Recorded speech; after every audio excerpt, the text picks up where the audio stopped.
Suga menjadi nyata tentang dicap sebagai idola. Suga tidak selalu berniat menjadi idola K-pop, dia awalnya hanya ingin menjadi produser.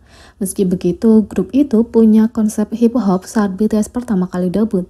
Lantas, bagaimana perasaannya saat dikategorikan sebagai idola K-pop? Suga adalah model sampul yang ditampilkan untuk edisi khusus Marie Claire Korea baru-baru ini.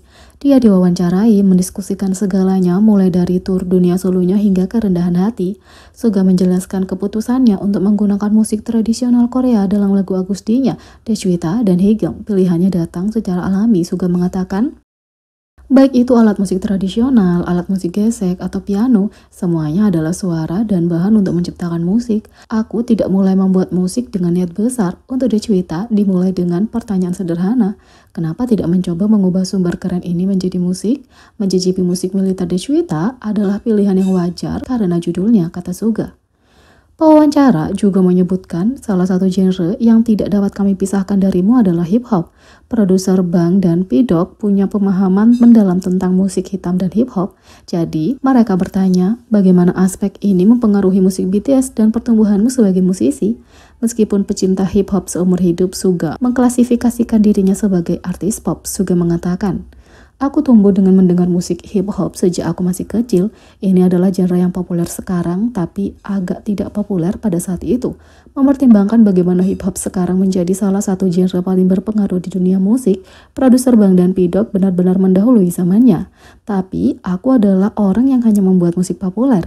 Aku nge-rap, tapi aku rasa aku bukan artis hip-hop, aku hanya melakukan musik pop. Tentu saja, tumbuh dengan mendengarkan hip-hop telah membantuku memahami musik populer dengan lebih baik, kata Suga.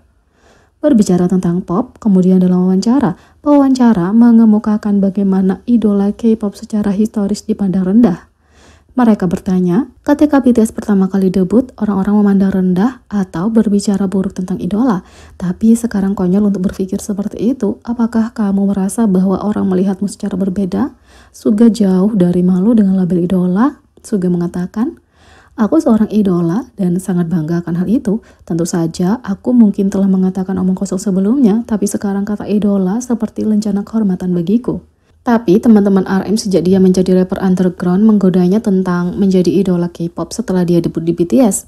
Rekan rapper tidak menghormati rap line menstereotipkan idola. Suga menyadari bahwa persepsi, termasuk persepsinya sendiri, telah berubah terhadap idola. Dia juga percaya bahwa BTS mungkin telah membantu berkontribusi karena orang-orang sekarang menyadari bahwa idola K-pop itu multitalenta dan tidak hanya menarik. Persepsi orang banyak berubah akhir-akhir ini dan aku yakin BTS memang berkontribusi terhadapnya. Sebagian besar idola saat ini hanya sangat bagus, itulah level idola saat ini. Mereka tidak hanya tampan tapi juga pandai menari, menyanyi, rap, bahkan berakting. Mereka mungkin bukan musisi dengan keahlian tertentu, tapi ubahlah cara pandangmu. Dan mereka adalah musisi tanpa kekurangan apapun, kata Suga. Suga juga membagikan pendapat pribadinya tentang apa yang membuat idola K-pop menonjol lebih menawan daripada musisi sempurna pada umumnya. Itu adalah kemampuan untuk tumbuh bersama mereka. Suga mengatakan, selain itu, salah satu pesona dari idola adalah kalian dapat menyaksikan pertumbuhan mereka setelah debut album demi album.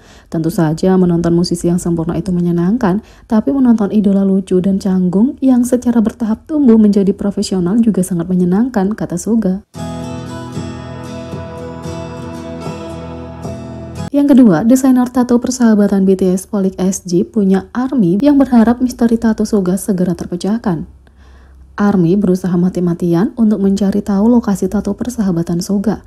Apakah penggemar memperbesar gambar dari pemotretan atau mempelajari perut Suga? Fans belum menyerah pada misteri lokasi tato itu. Faktanya, beberapa ARMY melakukan yang terbaik untuk membuat Suga mengungkapkan lokasi tatonya selama Suga August D Day Tour di Amerika Serikat. Fans memuji upaya mereka saat mereka memegang tanda meminta Suga untuk mengungkapkan lokasi tato itu, dan sementara penggemar akhirnya tidak dapat menemukan lokasi tato Suga. Fans sangat menyukai story Instagram baru-baru ini tentang desainer berbakat di balik tato persahabatan BTS Polik SG. Polik SG telah membagikan lokasi tato semua anggota BTS di akun Instagramnya kecuali tato Suga. Meskipun Polik SG jelas tahu di mana tato Suga berada, dia tampaknya menghormati keputusan Suga untuk merahasiakannya.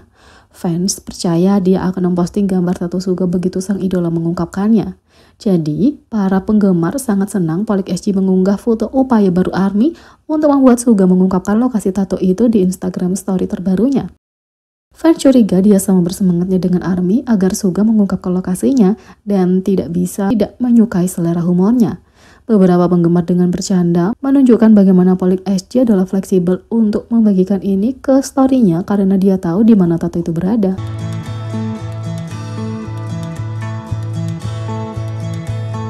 Yang ketiga, siapa dia? Nama panggilan yang menjadi viral dari VBTS dari non-penggemar di mana saja. Saat VBTS muncul, orang-orang memperhatikan bahkan penduduk lokal yang tidak akrab dengan K-pop.